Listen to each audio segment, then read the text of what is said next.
Good evening, everybody. So I figured I would start us out with a Dharma talk from the Sravasti Abbey. And I love Dubten Children. She is just awesome. There's something about her gentle spirit and the way that,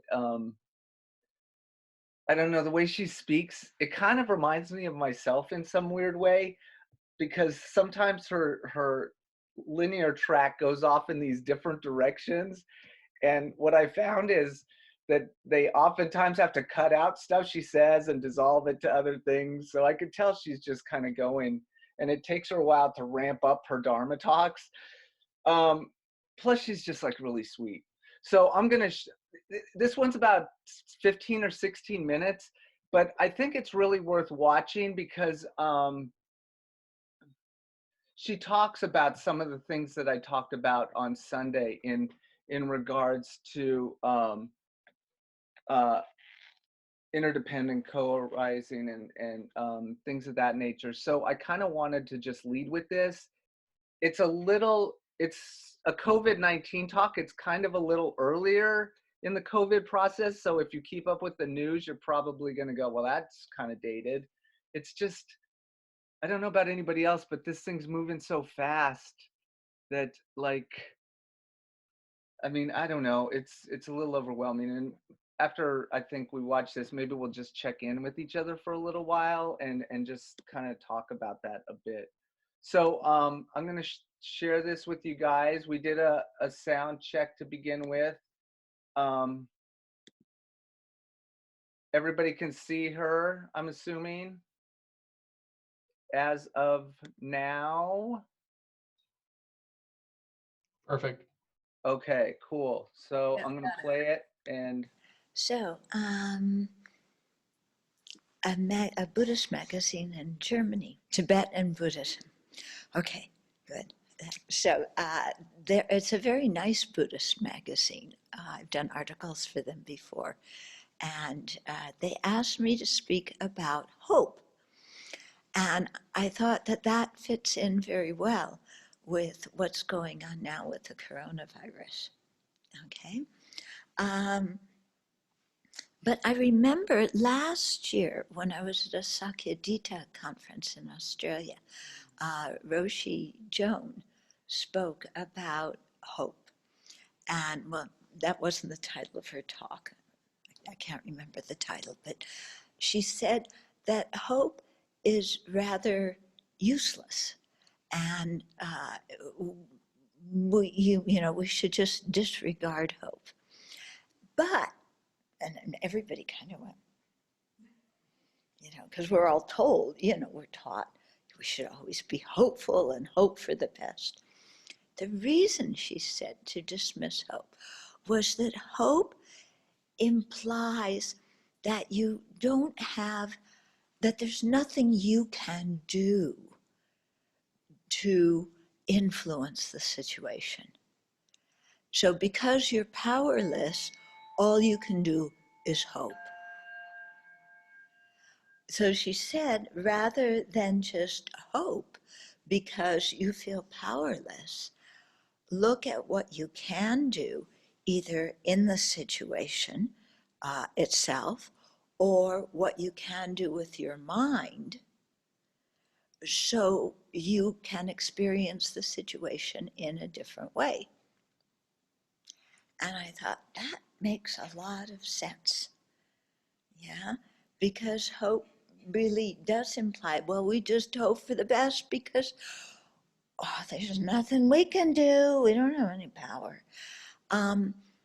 But we do have power. We always have power. We may not have power over the present situation, the external situation, but we always have power over our mind if we have trained our mind before and then can, guide it and steer it and direct it in a useful way. Okay. And so it made me think that optimism is something much better yeah, then hope. Hope is just, okay, I'll hope. But optimism is like, well, I can do something. Maybe I can't cure the whole situation and, make everybody live peacefully, free of disease and war and so on. But I'm optimistic that I can contribute something. I'm optimistic that I can at least uh, do something with my own mind and direct it in a good way. That I'm optimistic that in some way or another, whether it's directly or indirectly, I can be of benefit to others. I can contribute in a good way. Yeah, and that optimism comes from knowing that um, you know we can do something with our own mind. Yeah, so it isn't just, well, okay, forget it all. So I think in this situation with the coronavirus, what's going on, I mean, how we don't have much control over the worldwide situation. Yeah. In fact, it seems to me that not many people, at least in this country, have any idea what in the world is going on. Yeah. I read from the Spokane newspaper last night, the regional director of health, and it's like nobody has any clue. Yes, it's here, but we don't know who. Okay. And oh, there's three people. One person's in their 40s, one person's in their 50s, one person we don't even know who it is or where they live. And the first two, we don't know their names and we don't know when they came down. I mean, it was like, huh? Like nobody knows what's going on.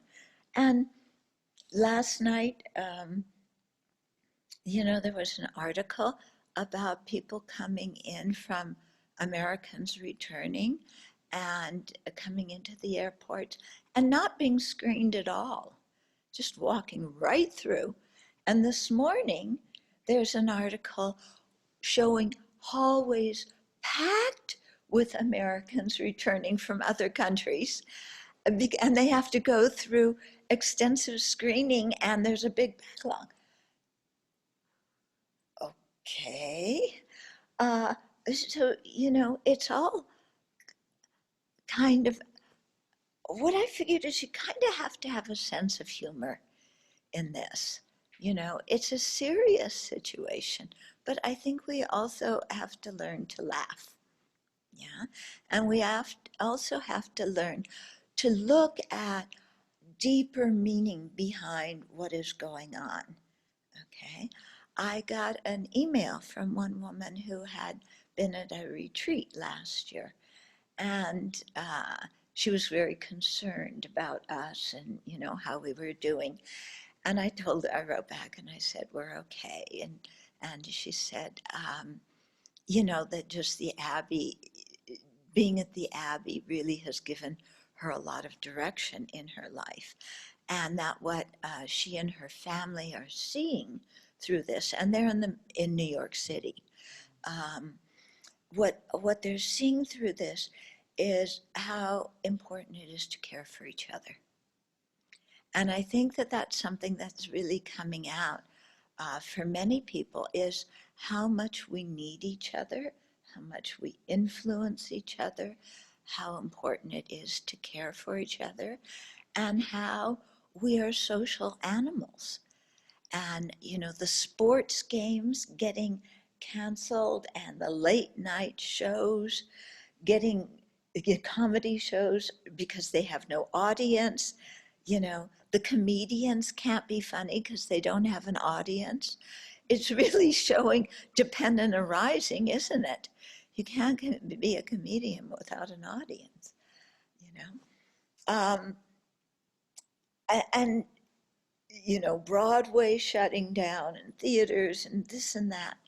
Uh, and it made me really think, boy, how much we are social creatures who like to be with each other and who thrive from being with each other and having fruitful, harmonious relationships and thrive from doing things with each other. So here at the Abbey, what we do with each other is maybe not what people do in society. We're not going to the, to the basketball games and to Broadway, but we do pujas with each other. Yeah, we have talks like this with each other. And so, people connect, and we connect also with the animals and the environment. And so it's important, to approach all of this with an attitude of compassion, with an attitude of really realizing our dependence on each other, and with an attitude of optimism that we can contribute to the well-being of others. Yeah.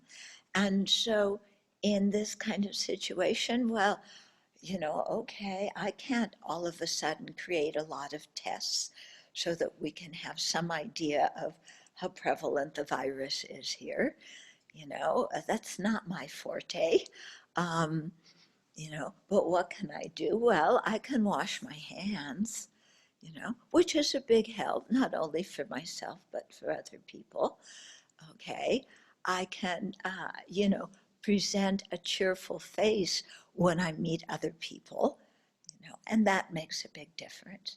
And if I were in Italy right now, I would sing with all the Italians, because even though I have a precept not to sing, I think this would be a special Bodhisattva practice, to supersede that. And I thought, wow, what are these people doing? They're bringing joy into a difficult situation. And they're leaning out their windows, they're standing on their balconies, and they're singing. And the streets are empty, but you can hear all the people singing. Yeah. And I thought, wow, isn't that a creative idea of how to bring people together and create a sense of community and bring some joy in a difficult situation? Yeah. So there was one picture of one person, one woman with an accordion, and somebody else, with a clarinet, and, they're singing opera, they're singing the national anthem, they're singing pop songs, okay? But they're connecting and supporting each other, even though the whole country's kind of shut down except for grocery stores and pharmacies. So, we can do something like that as individuals. Yeah? And I think this whole thing of, having a sense of humor,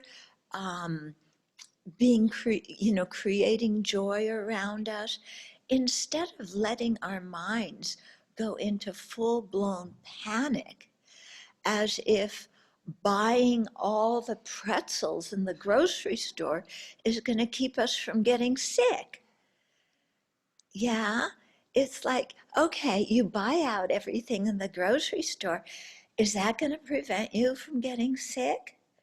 Is that going to cure you if you get sick? There was one story of one guy, he had a real business attitude. He went around everywhere to all the stores in his town and neighboring stores. He bought all of the hand sanitizer that he could find. He had 17,000 bottles of hand sanitizer. And then he put it on Amazon and on eBay to sell at a really high price. And his idea was, to make a ton of money by exploiting the situation and, make his family rich, at least for a while. And of course, Amazon and eBay caught wind of what he was doing and shut down, his platform. And now he's stuck with 17,000 bottles of hand sanitizer and nobody to sell it to. Yeah, his whole garage is like, okay. So instead of having that kind of attitude of, how can I exploit people? How can I buy all the stuff, and hoard it in my own home? Have some kind of spirit of generosity and, and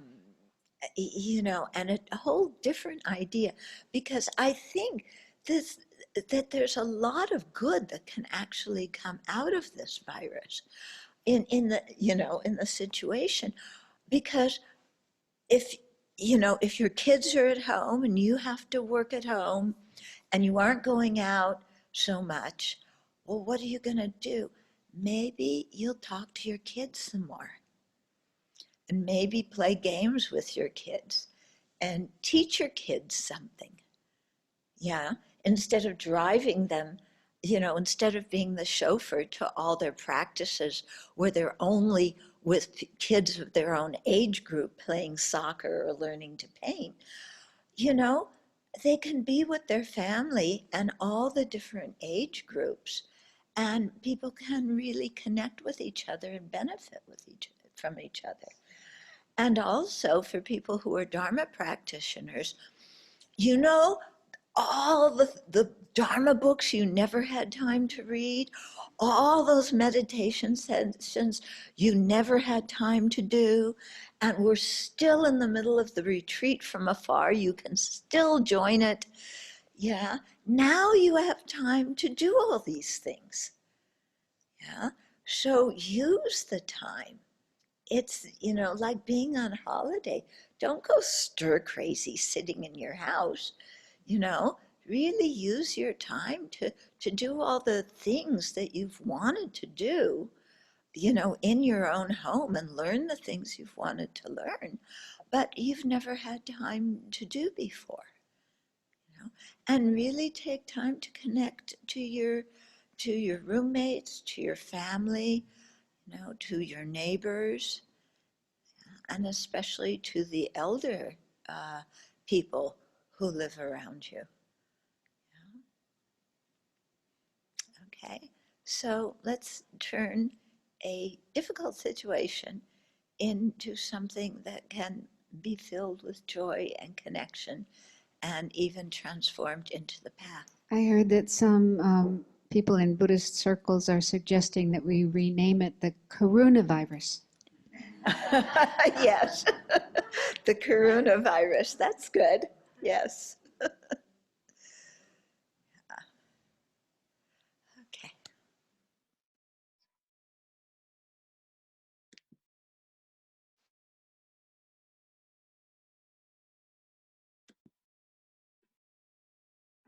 Hi, Nora. Oh. So I really liked, I like her talks just in general. They're to me they're sweet and funny, and I also got this great visual of her and a bunch of the other nuns going to a basketball game together. I looked forward to that, or a Broadway play. I could just see them all like cruising on in. But when as I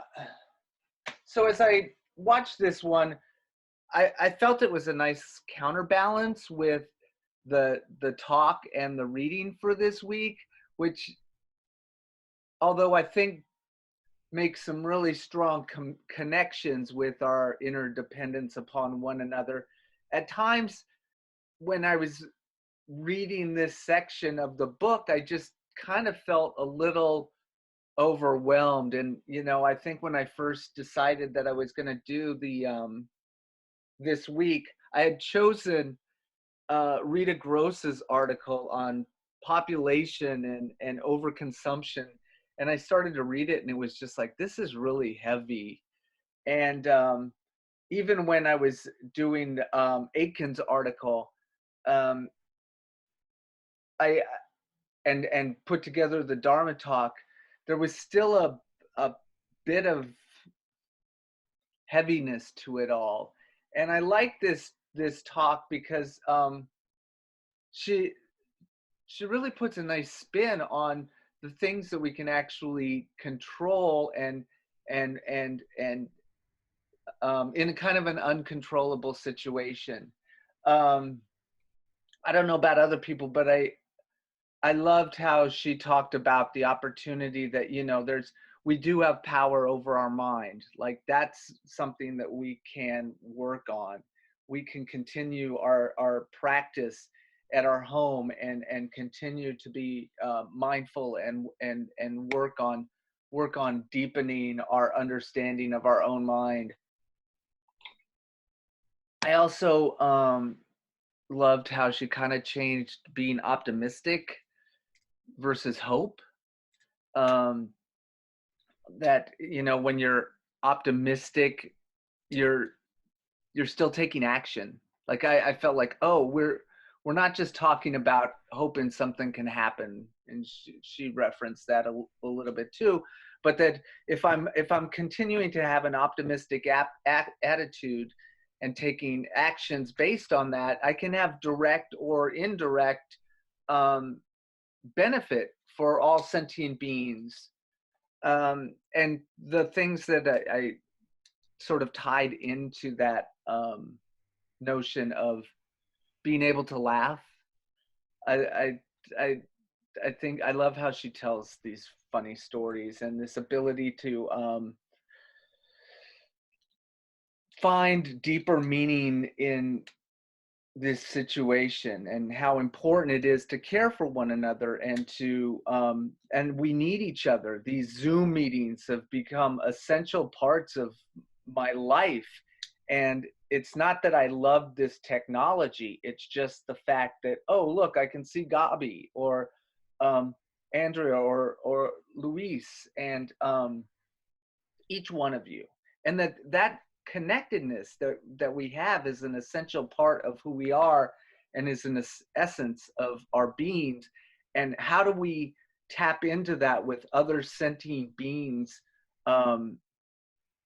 as we continue to try and stay safe?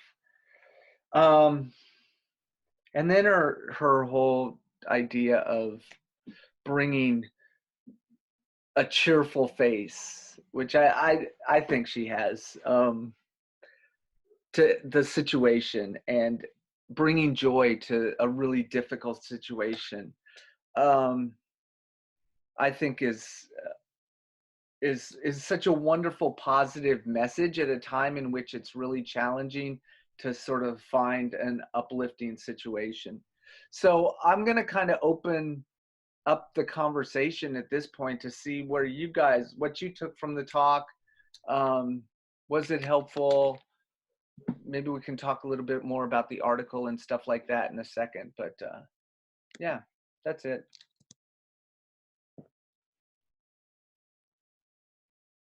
Well, I think this is a topic we've talked about a little bit before, but what stuck out to me was the push to, like, let's learn the things you wanted to learn, you know, whether it's probably not being an expert person on Zoom. However, we all are kind of learning, you know, ins and outs of technology, but certainly now that the Rime Center's put up, you know, so many of these retreats that we've done before, and so many teachers, at least in my path, have encouraged everyone to, you know, make the notes that you take, and you all know I take a ton of notes, but make those notes really your own and like make them really usable.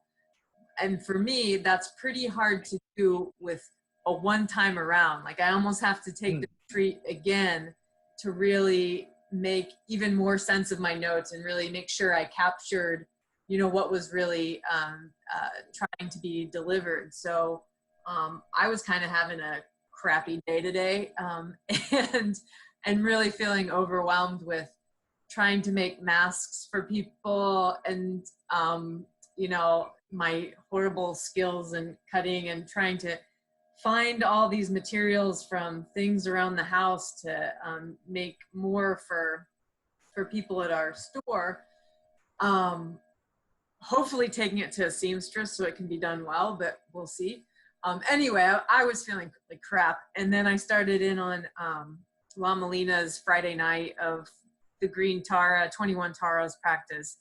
And it really started to change things. You know, I had already done my practice in the morning, so I just wasn't in the place where I felt like I could just sit this out, you know. Mm-hmm. That really helped me turn my mind. So I guess what stuck was the, you know, learn what you've always said you wanted to learn. And, you know, if you wanted to do your Dharma will, you know, do your Dharma will, redo the Dying with Confidence section. Maybe that's too heavy right now, but maybe it's the right time. Who knows? Mm-hmm. There's an encouragement there. But yeah, no, very good Dharma talk. That was enjoyable. Mm.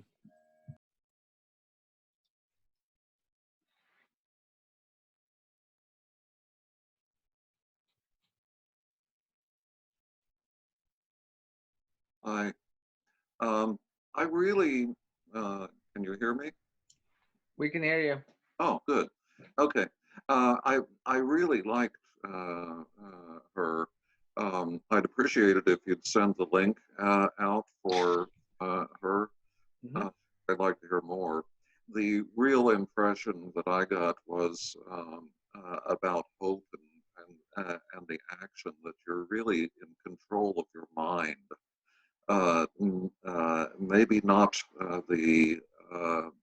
everything that's happening around you, but the way that you perceive it, and then what your response is to that. You're really in control of that all the time, and that's what's so very important.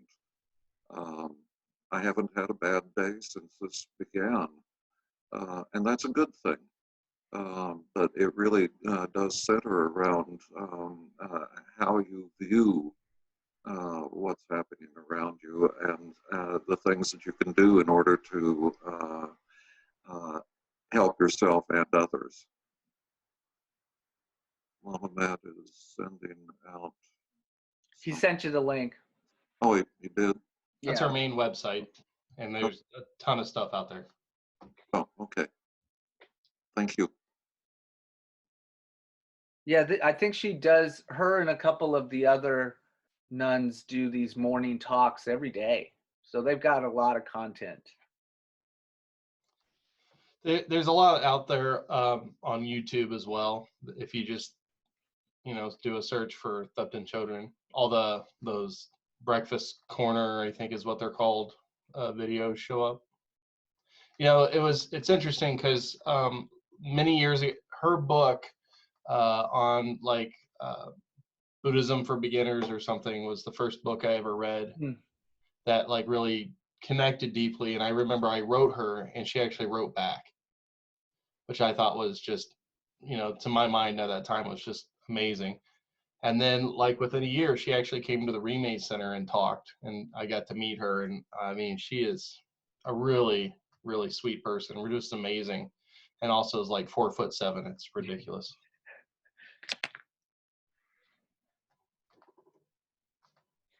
You know, one of the things that's, I wish I could have done this from the very beginning, is that we had the opportunity to parallel the basics class with this class. And then, so I kind of have this second night euphoria that I get to share with you guys about hanging out with the basics class.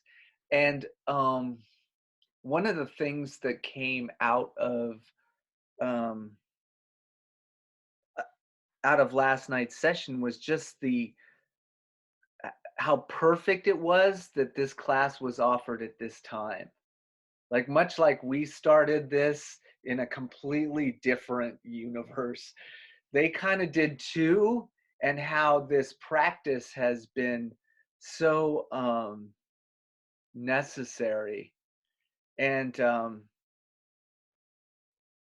I think we finished with a total of 10 of us at the end, out of, which is normal for the basics class. By the time you get to the end, you've kind of lost some folks along the way. But those 10 that stuck it out to a person, I mean, it was emotional. Like there were tears last night. Yeah, 10 is a big success. Yeah, it is. But just how, like, the seeds that we've planted for doing this class over and over and over, and at a time in which we really need the Dharma and the teachings, that these people got exposed to it in such a profound way. It was just it was kind of a gift out of a really crappy situation that we're all living in now. And I think that that's some of the stuff that she talked about at the very end of her talk, was like finding the good in this. Like she used the example of hanging out with your kids instead of them going to game on a console, that you guys are now playing Monopoly together and connecting as people, and that there's ways in which this can actually be of benefit to us, and finding those opportunities. I don't know, it was just this is, I think, the third time I've done the basics, but this class felt really special. And both Sergio and I said that, like, we're not just telling you this because you're in front of us, but it really was because of this crazy mixed up world that we're now living in, and the things that we're participating in. So other folks. Well, I definitely like the advice that to use the opportunity. That's I think just, and what I found is that there's a lot of like groups and teachers that are making things available. Like I think Derek last week mentioned Lama Lina on Facebook. It's just doing teachings day after day after day after day that are on Facebook, and so at some point I'm kind of bummed because we were supposed to have Karma Lakshmi here this weekend, and she can't travel, and I was just like bummed out. But at the same time, we have these opportunities that we may have been too busy or had other things to do, that we definitely can practice. I definitely resonated with all those books you're going to read statement. Guilty as charged. Well, and just like the idea of, we have like our distractions have almost been cut in half, right? So we really have no choice but to work on our mind, because things are being stripped away. So if I don't know, it feels like, yeah, if I don't take advantage of this situation to work on my practice, when am I? And one of the things that kind of came out of last night's class was the idea that, we do this Dharma practice for moments like this. This, to me anyway, like, this is what we're supposed to be practicing for, is this. And so the bullets are flying, the virus is circulating the planet, and this is the moment at which we can kind of come back to that idea of how connected we really are to one another. So other folks, don't let the three of us.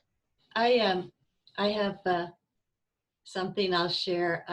It's really interesting how this has become such a how can I say it, a fruitful situation in all this horror and death and sickness. It's like, well, forcing me to stay as present as possible, if you know what I mean. Like in this talk that you presented, she said, hope, what good is it? It's like, if you're in a condition of hope, you're like trying to know the future. you know, but you can't. Mhm. So do you know what I mean? Hope is something that is projected into some future that there's no way you can actually know what's going to happen. So the only thing that's left is to get in this present moment, you know, and just work on the things that she talked about: staying positive, staying interested, staying creative, you know, learning things. You know, the Tara practice just kind of gets you, to me, it gets me centered on just accepting the now of what is and what you actually know and what is actually at hand. So in a way, it's kind of a blessing. It's kind of crazy, but it sort of is. You know what I mean? You know what I mean, Vern? I haven't heard that reference for a little while. Yeah. Oh, that old Ernest P. Worrell. Yeah, I mean, I have a chance to talk to folks who are back in New York a fair amount, and I know they're really struggling now with the conditions that they've been under for a while, and I think it's a little more challenging to find optimism at this point, or joy, because it's really a heavy place to be. And I'm just, you know, hoping that we don't get to that point, but there's a chance that we could be at that point sometime soon. And I'm hoping that I can keep that bodhicitta, that optimism at that point, you know. That's been that's been one of the things that's been really beneficial about having a practice, is that I get to kind of remember, oh, just stay in the day, Nicole. I don't have to be 2 weeks out, you know. So others, I can't tell if Gabi's asleep on her couch or if she's really paying attention. There she's smiling. She's with us. I'm listening, yeah. You know, one of the things that in Medicine Buddha, we had David, I think he's in California now, and he actually was part of the Green Tara with Gabi on Tuesday. You know, it's one of these Sangha members we haven't seen for, you know, ever and a day, can't ever really see him. But now that we're doing Zoom and, you know, you can pretty much join from anywhere in the world, all of a sudden I'm seeing all these old Rime people who've moved away, you know, and it's just so wonderful to see faces again. Mm-hmm. So I think that will be a completely different chapter if we get to the point where we all know a friend or a family member or somebody who's died recently because of this. And I think that's where people are, maybe in New York and some of the other coasts. I mean, I speak for myself, and I haven't lost anybody in this virus, but it does feel a bit looming that is coming when, you know, when you start to see the kind of realities and the numbers that I do feel a sense of appreciation for this time sometimes, but it is kind of tapered with a real realization that I haven't very recently lost anybody or known a whole lot of people who have suffered immensely from this. So I think that's and I hope that we'll still be connecting at that point, whether it's through the service or through one of these classes, because I think that is going to be a time when the Sangha is really going to need each other if we get to that chapter. Not to be too doom and gloom, but I know that's some of the things that I've been kind of noticing out there in articles and other things, that's just not my reality yet. As much as I can practice and try and have compassion for all of that, I think it hasn't been a lived experience with this crisis yet. Yeah, how is Geshe-la? I've texted him, and he's, he says, hi, I'm fine. Has anyone? I've texted him as well, and he's saying he's doing well. Good. One thing I'm kind of missing in this whole conversation is, I think this is a certain economic group that's speaking right now.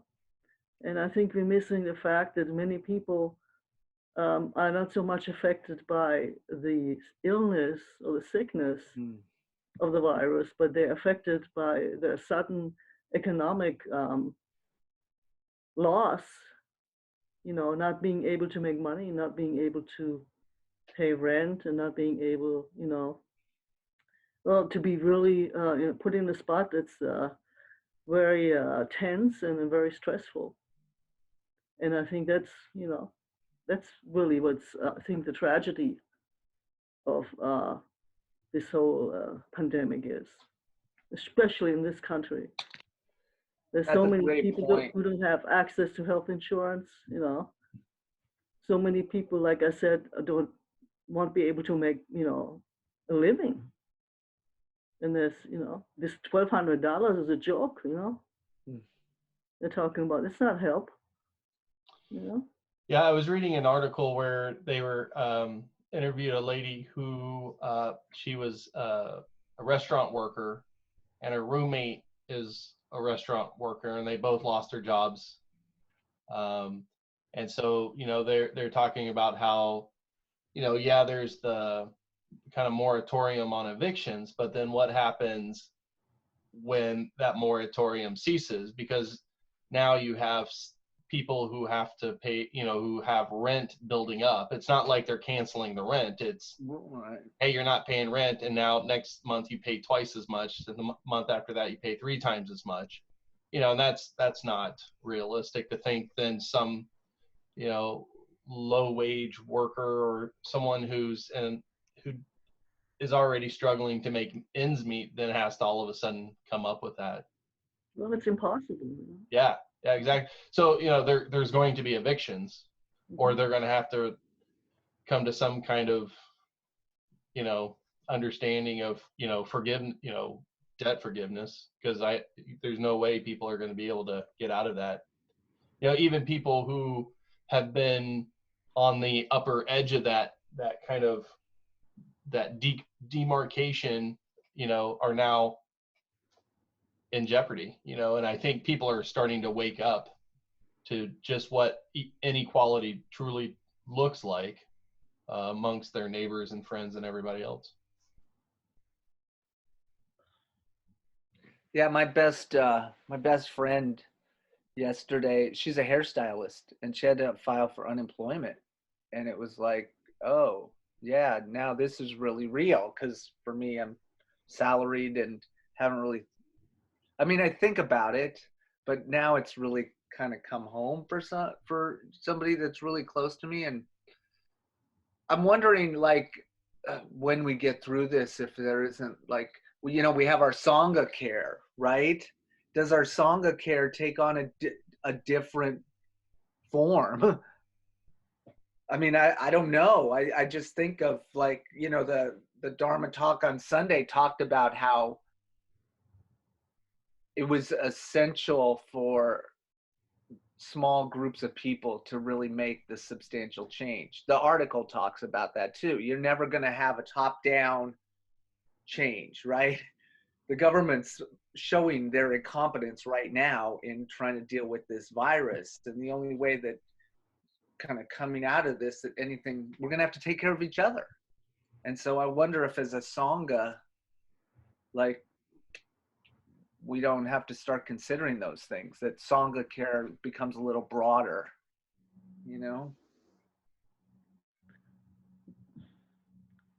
Yeah, it's been interesting because I now have time to actually, I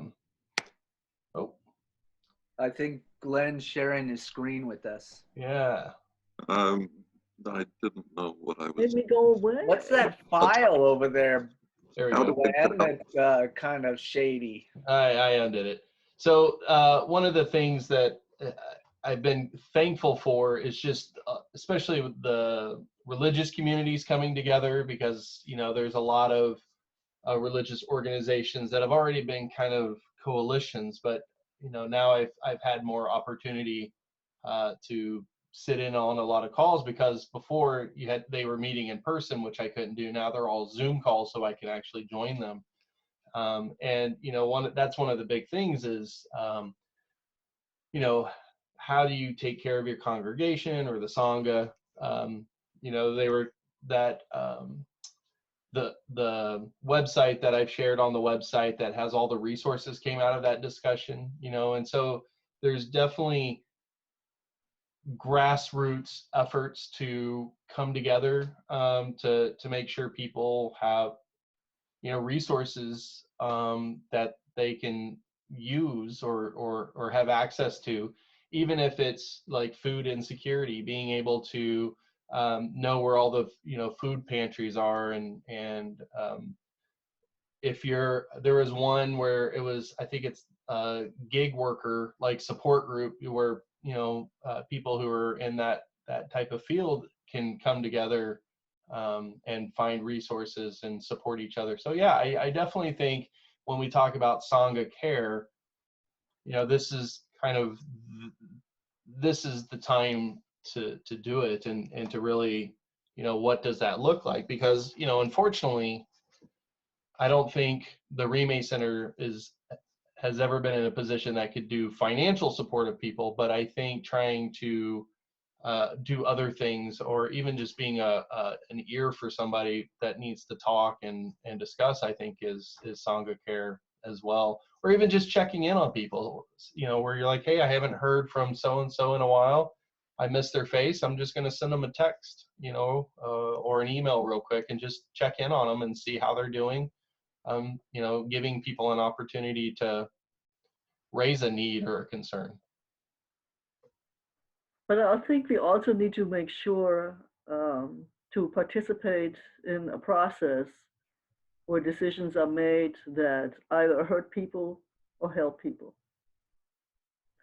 So I think we have to do the local things, but I think somehow we also have to take responsibility or influence on, you know, what the lawmakers are doing and what they're not doing and what's important. Because if everybody would have health care right now, you know, things wouldn't be quite as bleak as they are. You know, if everybody would have paid sick leave adequately, you know, then some of that suffering could have been prevented. So I think, you know, I think locally we have to do more. I think as an organization, I think we have to do maybe more than, you know, maybe come up with a foundation or something. I'm just, you know, thinking here. But definitely, yeah, we have to be involved in making sure people are being helped and not hurt. I think that's very important. The reading that we had really reminds me of a PBS series from back in the 1970s called Connections by James Burke, which really exploited how much civilization is dependent upon itself, and how one little connection falling apart within that civilization can make the whole collapse of a government and support mechanisms that are there, and you really end up relying on the small groups in order to rebuild that civilization. It's a very interesting series on that, but it's very reminiscent to, let me rephrase that. It reminds me very much of what's happening right now, and what we heard in the talk from that we just viewed, how no one knows anything because they're not in control of anything. Where when things are working, you have civilization and you have governments and the like, but then all of a sudden something happens, and that whole network begins to fall apart, and you're really required at that point to rely on each other rather than on the mechanisms that were created that really don't get support from individuals, but they're really relied upon by thinking that, well, something will take care of me, something will feed me, something, you know, like that, if that all makes any sense. Mm-hmm.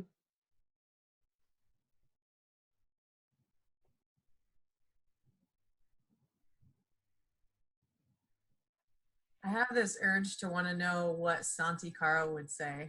Because I feel like this is right up his alley. And I would just be curious. I haven't seen anything from him if he's kind of addressed the pandemic. I did read the Dalai Lama's letter that was posted on the Rime Center site. But yeah, it definitely makes me think of Santi Caro. But two comments. Gabi, I appreciate your continued thinking towards affecting political change.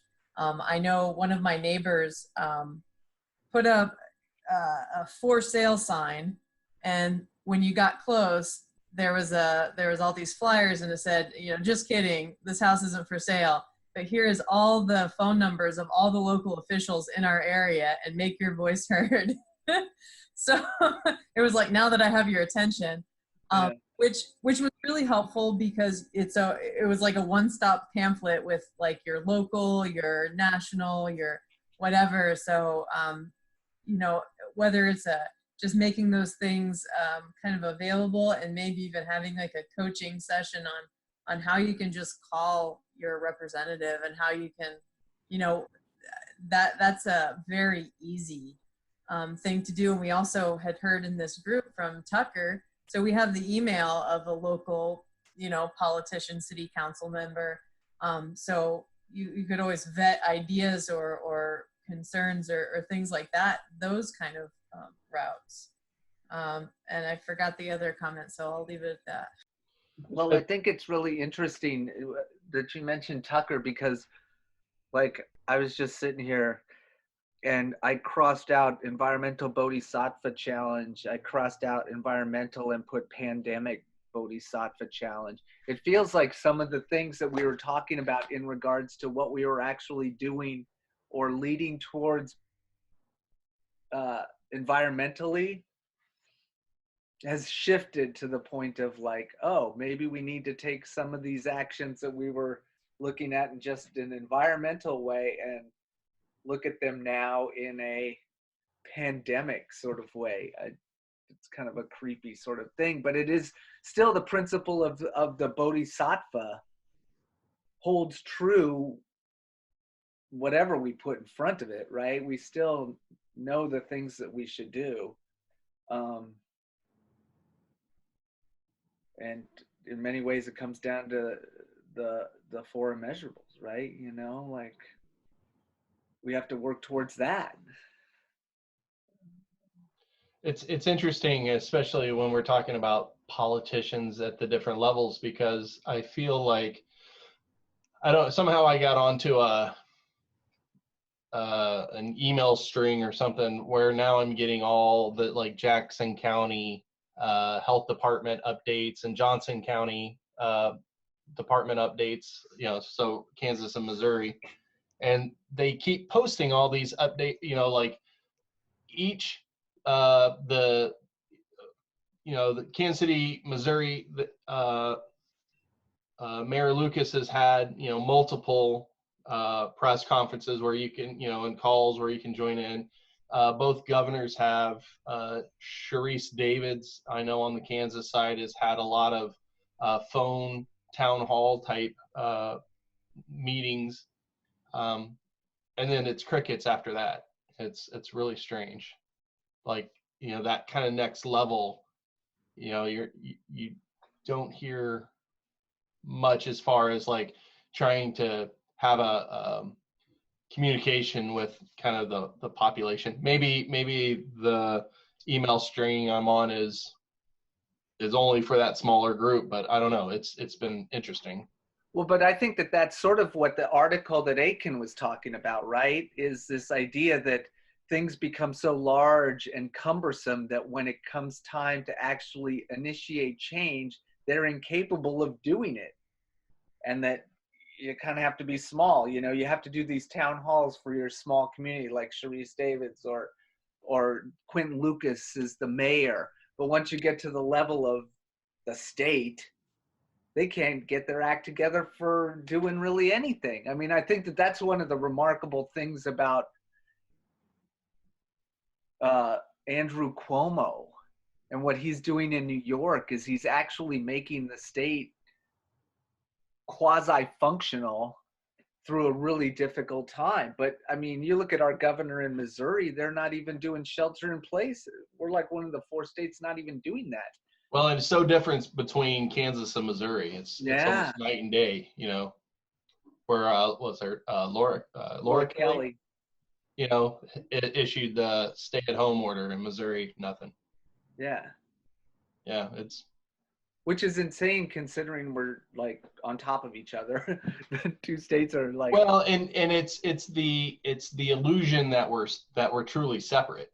I mean, that's the problem, is that, and kind of going back to Glenn's comment, is there's this notion of individuality. So what I do has no impact on you, which really gets back to the article of this dependent origination, that, you know, of cause and condition. You know, there is no real state lines are an invisible, you know, are just an abstract that's been reified. And that's what I think is interesting with Buddhism, that because it challenges all these kind of reified abstracts that we hold onto, and kind of makes you realize they're all an illusion. So that really, if you're really wanting to benefit someone, you know, in a sense, you do have to start at that small group and work your way out, that kind of grassroots. But at the same time, you know, I think to sit there and say, oh, well, you know, states should handle their own, you know, with the pandemic, I think the government thinking right now is states have to handle their own responses to this outbreak. Well, you know, if you got Kansas handling it one way and then Missouri handling it different, and Nebraska, you know, it's all different. And so you're never, you know, unless you're truly unified in your approach, which has to be done, I think, directed in a sense at the national level. And I think that's where the failures are coming to, because the national level doesn't really want to take any leadership role that's needed, I would say, relying on states to take the leadership roles, and then the states aren't really capable. You know, some states have different capabilities versus others, and so you're having this vast difference of responses that we're seeing in like Kansas and Missouri. Well, I even think it's more interesting when we look at the idea of this rise of nationalism that's taken place across the globe over the past few years. It's this antithesis of being interconnected, right? It's the antithesis of what we've been talking about. It's like, you know, America's chosen to be us, and then there's them. And we've divided it down between red and blue folks, and to the point of so many people are struggle to see the fact that somebody who's got different political beliefs is actually totally connected with somebody like me, you know? And yeah, that's going to be a real struggle, I think, as we move forward, is how do we repair our interconnectedness, an understanding of interconnectedness, you know?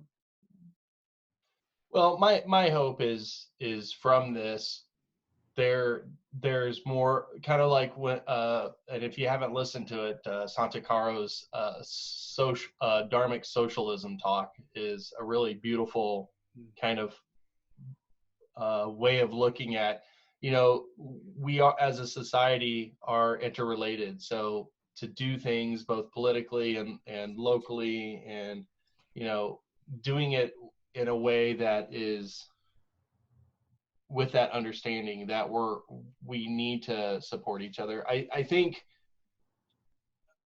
people can't ignore that right now. I think with everything going on and the suffering that's happening, and I think you're right to say, oh my God, we're not experiencing the coast, but we are going to experience that. There's not a if, it's just a when. So I think all people are going to have a different outlook towards society once this is over with. And, unfortunately, it doesn't bode well for the status quo.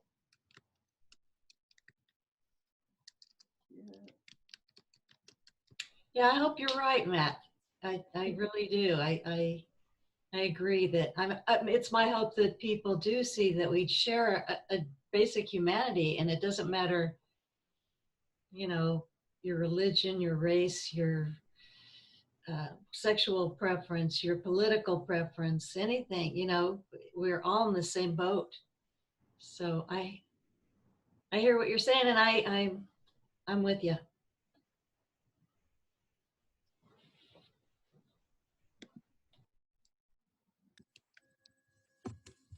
There was a good example of kind of sharing. You all are probably aware that the CDC started saying everybody should wear some sort of a protective cloth over their face when they go out. And if you look clearly, there's not, any of the N95 face masks. So everybody's kind of got the homemade patterns. And so I called up my mom, and she had said, no, my cousin's already homemade, stitched up one. She was a home ec teacher, and my mom and my dad's were being mailed to them from my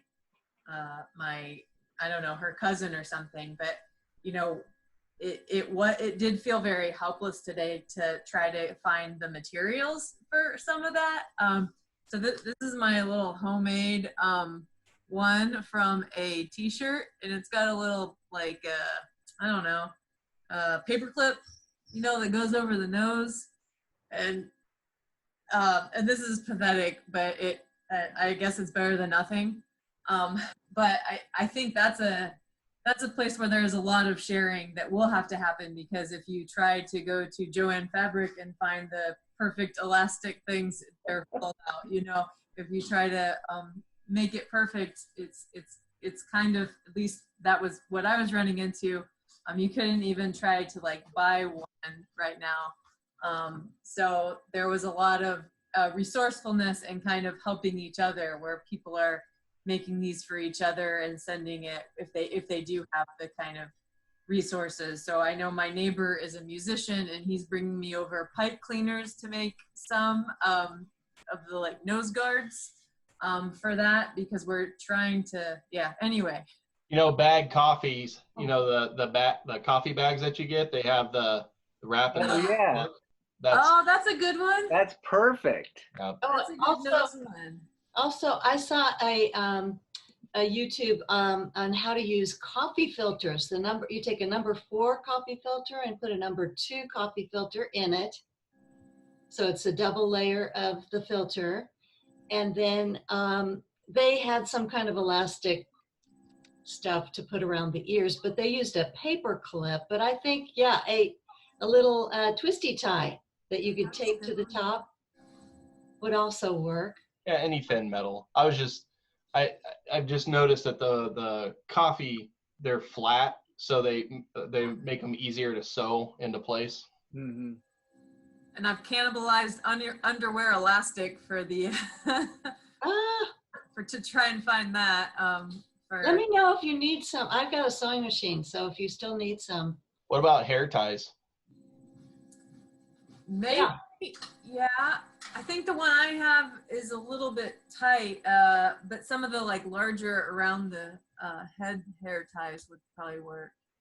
I don't want to go old school, but there's also just bandanas. Yeah. Yeah, buffs or whatever. You know, and really because I think, yeah, the what is it, the M95 or whatever. But at the same time, you're also just trying to stop the water droplets, like when somebody coughs or sneezes. I mean, that's the thing that you're trying to really.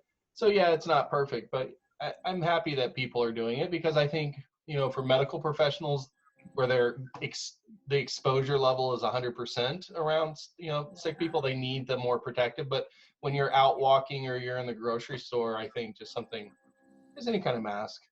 You know, Asian cultures have been doing it for years and years and years, and we've always thought they were weirdos. It's a fashion statement there. Yeah, it really is. Yeah. We're catching up. Yeah. Finally. So 6 minutes till top of the hour. I just wanted to let people. Thank you. Does Anybody wants to have anybody have any final thoughts before we go into our dedication?